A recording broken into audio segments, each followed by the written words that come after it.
Dalam Islam, penghuni surga adalah para manusia yang akan memasuki dan menikmati segala kenikmatan di dalam surga.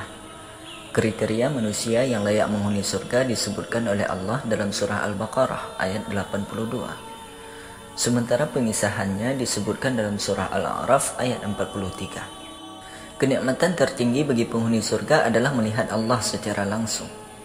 Sementara itu, neraka dikatakan memiliki dasar yang sangat dalam, dengan keadaan yang gelap dan hitam.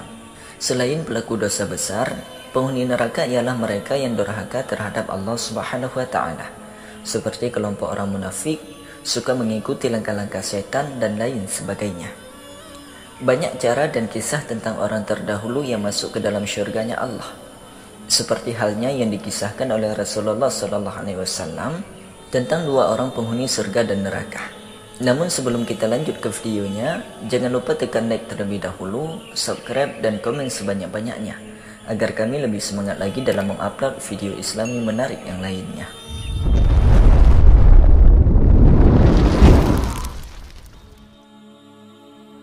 Bismillahirrahmanirrahim. Assalamualaikum warahmatullahi wabarakatuh.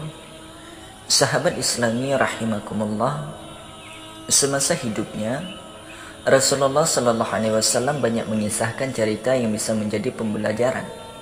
Cerita ini didapatkan Rasulullah SAW melalui wahyu dari Allah Subhanahu wa Ta'ala.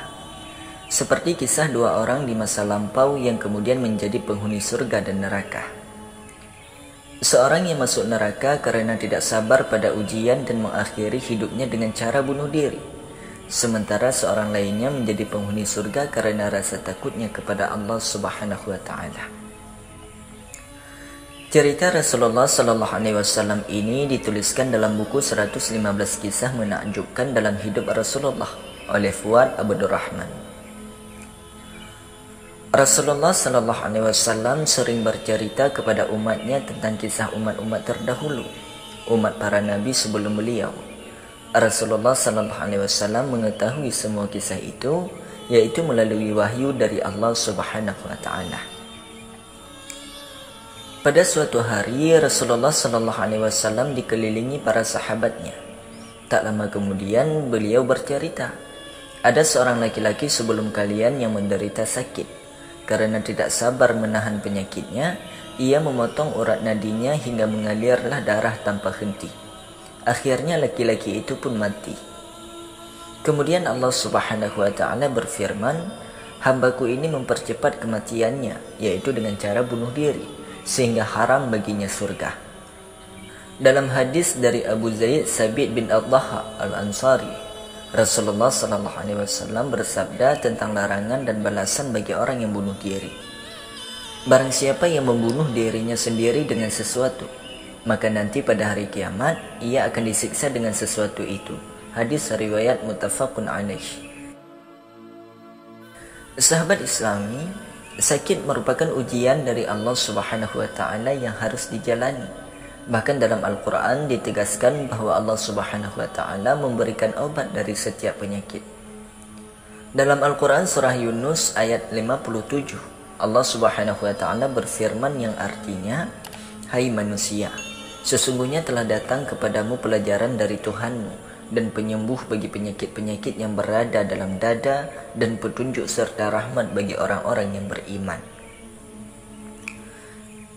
Lalu dalam kesempatan yang berbeda, Rasulullah SAW bercerita lagi, ada seorang laki-laki yang berlebih-lebihan memperlakukan dirinya sendiri.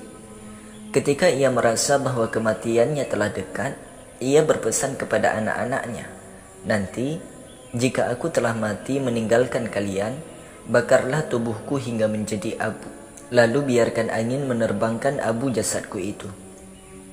Demi Allah, sekiranya Allah berkenan menyiksaku, tentu aku akan disiksa dengan siksaan yang tidak pernah ditimpakan kepada selainku.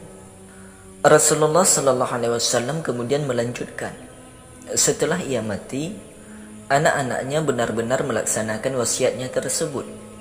Kemudian Allah Subhanahu wa Ta'ala memerintahkan bumi agar mengumpulkan seluruh abu jasadnya yang telah berhamburan di muka bumi. Lalu bumi pun menjalankan perintahnya, dan tiba-tiba tubuh laki-laki itu berdiri tegak seperti sedia kala.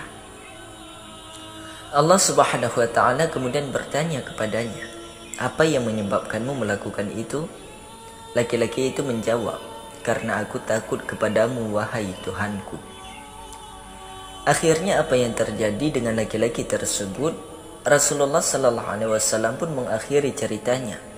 Kemudian Allah mengampuni dosa orang itu karena rasa takutnya kepada Allah. Hadis riwayat Bukhari dan Muslim. Kisah ini menjadi penegasan bahwa Allah Subhanahu wa taala Maha Pengampun dan akan memberikan ampunan pada hambanya yang bertakwa. Sebagaimana yang termaktub dalam surah Az-Zumar ayat 53 yang artinya, "Katakanlah Nabi Muhammad, wahai hamba-hambaku yang melampaui batas dengan menzalimi dirinya sendiri, janganlah berputus asa dari rahmat Allah. Sesungguhnya Allah mengampuni dosa semuanya. Sesungguhnya Dialah yang Maha Pengampun lagi Maha Penyayang." Kemudian dalam surah An-Nisa ayat 88 Allah juga berfirman, "Sesungguhnya Allah tidak akan mengampuni dosa karena mempersekutukannya, yaitu syirik. Tetapi Dia mengampuni dosa yang selain syirik, itu bagi siapa yang Dia kehendaki. Siapapun yang mempersekutukan Allah, sungguh telah berbuat dosa yang sangat besar." Sahabat Islami rahimakumullah, demikianlah uraian singkat kita pada kesempatan kali ini tentang dua orang yang diceritakan oleh Rasulullah sallallahu alaihi wasallam yang menjadi penghuni surga dan neraka. Semoga kisah ini dapat memberikan manfaat bagi kita semua. Di mana ada kekurangan, kami mengucapkan mohon maaf. Dan jika kalian suka dengan video ini, jangan lupa tekan like dan berikan pendapat kalian di kolom komentar. Sampai jumpa lagi di video yang akan datang. Wassalamualaikum warahmatullahi wabarakatuh.